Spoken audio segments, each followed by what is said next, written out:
Avec plus de 90 millions de personnes atteintes, le trachome reste aujourd'hui encore très répandu dans les régions pauvres du monde et la première cause infectieuse de cécité. Depuis plus de 10 ans, la lutte contre le trachome s'est intensifiée grâce aux efforts de l'Alliance pour l'élimination mondiale du trachome cécitant et en particulier la mise en œuvre de la stratégie Chance selon un protocole bien établi.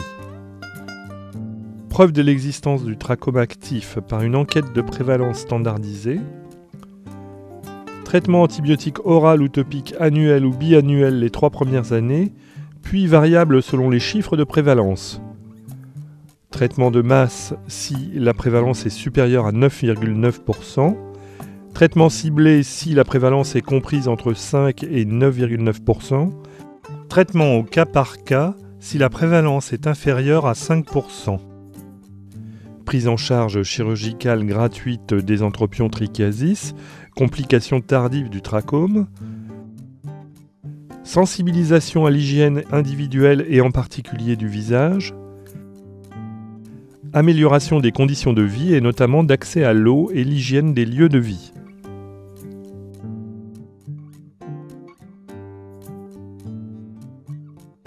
Plusieurs pays ont mis en œuvre la stratégie Chance depuis plus de 5 ans.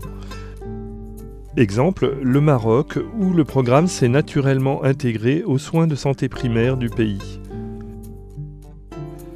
Dans tous ces pays, l'OMS a défini des objectifs ultimes d'intervention, chiffres de prévalence optimaux, définissant l'arrêt de la transmission de la maladie et donc l'élimination du trachome en tant que problème de santé publique. Une prévalence de moins de 5% d'enfants de 1 à 9 ans atteints de trachome actif folliculaire et inflammatoire, et une prévalence de moins de 1 cas pour 1000 d'entropion trichiasis retrouvés dans la population, sans comptabiliser les refus et les récidives. Concernant le volet N et CE de la stratégie Chance, les objectifs sont difficiles à définir, même si les indicateurs sont identifiés. 80% de visage propre chez les enfants, les points d'eau saine accessibles à moins d'1 km, le nombre suffisant de latrines et la gestion optimale des déchets. Une fois les objectifs atteints, une surveillance épidémiologique doit être mise en place de façon constante afin de dépister toute résurgence de la maladie. Il n'existe pas de consensus pour la surveillance du trachome. Chaque pays a le choix du protocole qui doit être simple, peu onéreux et reproductible dans le temps.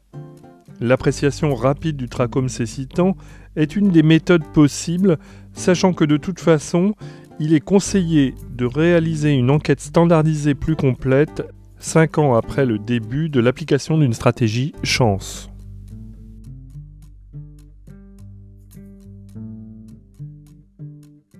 La stratégie Chance a été appliquée au Cameroun pour la première fois en 2008 dans un district de santé, à Kolofata, dans la province de l'extrême nord. Elle a succédé à une enquête de prévalence standardisée en 2006, mettant en évidence un taux de trachome actif supérieur à 30% chez les enfants de 1 à 9 ans. 3 années de suite, de 2008 à 2010, les 120 000 habitants du district de santé ont été traités gratuitement par collyre à l'azithromycine à raison d'une goutte matin et soir pendant 3 jours. En 2011, un an après la dernière intervention, une enquête est réalisée afin d'évaluer l'impact de la stratégie Chance. Le protocole est original. Un tirage au sort d'un échantillon volontairement biaisé de 15 villages initialement très prévalents est réalisé, ainsi que 16 villages jamais enquêtés auparavant. On retrouve 3% de trachome actif chez les 1933 enfants examinés de 1 à 9 ans. Conformément aux recommandations de l'OMS, les patients atteints sont traités par azithromycine collyre à 1,5%, soit individuellement, soit toute la concession, soit tout le village. Toute l'année, le dépistage et le traitement des cas de trachome folliculaire et d'entropion-trichiasis sont effectués lors des consultations dans chaque centre de santé, au centre ophtalmologique OSF de Kolofata et lors des séances régulières de vaccination dans les villages. Une campagne générale de sensibilisation est programmée dorénavant une fois par an. Elle concerne la totalité des villages du district. Les sujets abordés par les agents de santé sont toujours la description de la maladie du trachome, l'amélioration de l'hygiène du visage, des lieux de vie et son intérêt.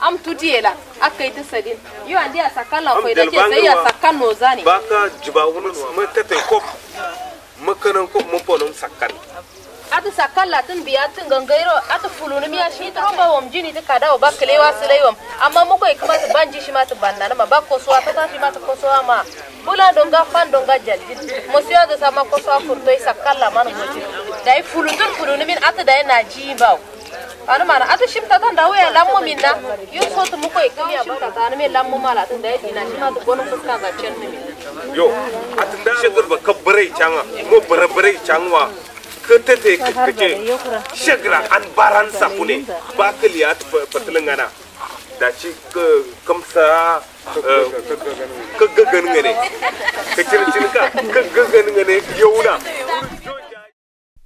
Au cours de cette campagne, 2 actions particulières sont menées. Les visages de tous les enfants présents aux séances de sensibilisation sont examinés et leur état noté. C'est ainsi que l'on retrouve 81% des 12 500 enfants examinés en 2009 ayant un visage propre, 79% des 22 000 enfants examinés en 2011. Un questionnaire est proposé à 50 personnes choisies au hasard dans chaque aire de santé, soit 350 personnes. Les 3 questions sont: qu'est-ce que le trachome? Comment prévenir le trachome? Pourquoi faut-il nettoyer le visage avec de l'eau et du savon plutôt qu'avec un linge? Le pourcentage de bonnes réponses est calculé et reflète la clarté et la bonne compréhension des messages transmis depuis 4 ans. Même si ces enquêtes semblent sommaires, le fait de les mener sensibilise la population à l'importance des questions traitées et à l'action menée. Parallèlement à ces campagnes ponctuelles, des séances de sensibilisation sont actuellement intégrées aux actions de vaccination dans les villages, ciblant ainsi une population de mères et d'enfants.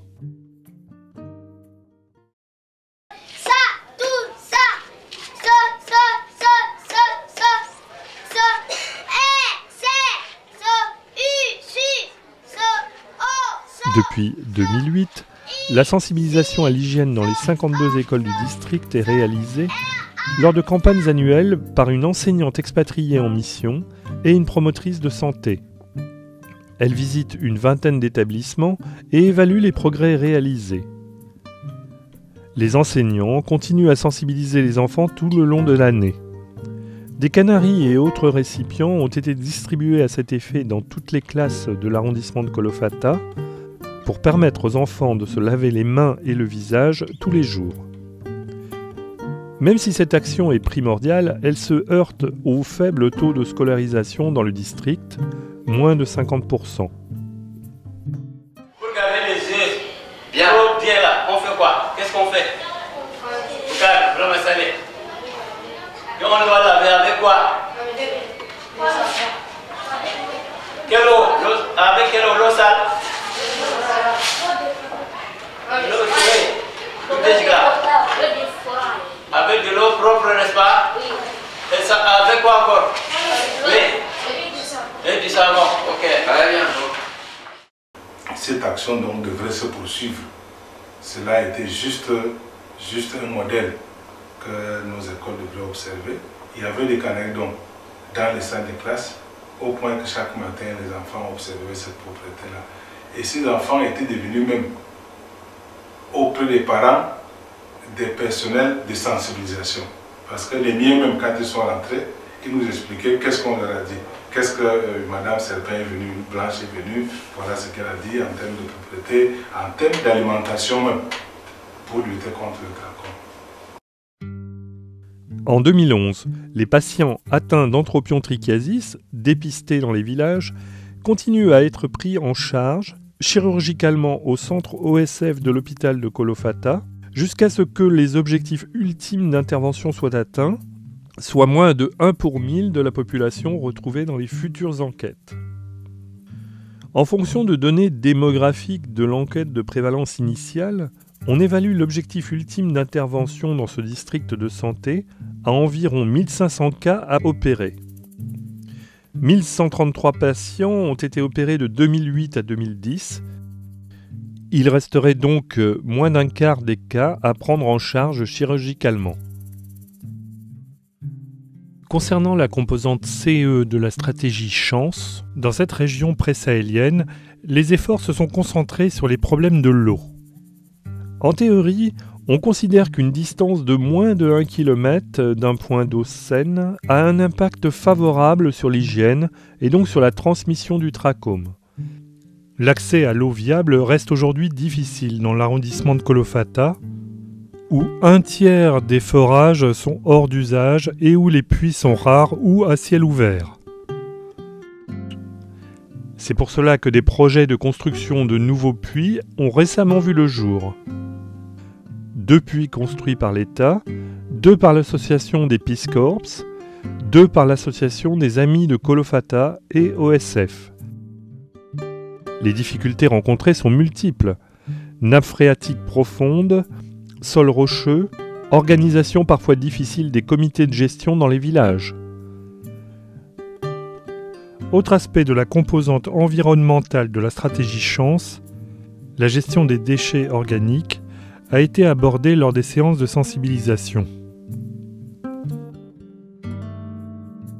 L'amélioration des conditions de vie sera longue et difficile dans cette région pauvre et isolée. Néanmoins, des efforts sont réalisés par l'État par l'application d'un plan de développement récent du pays. La construction en cours d'achèvement d'une canalisation reliant le barrage de Kosa et Kolofata permettra l'approvisionnement en eau potable de plusieurs villages de l'est du district. L'infrastructure routière se développe enfin. Une route goudronnée verra bientôt le jour, joindra Mora à la frontière nigériane et désenclavera ainsi la région du point de vue socio-économique.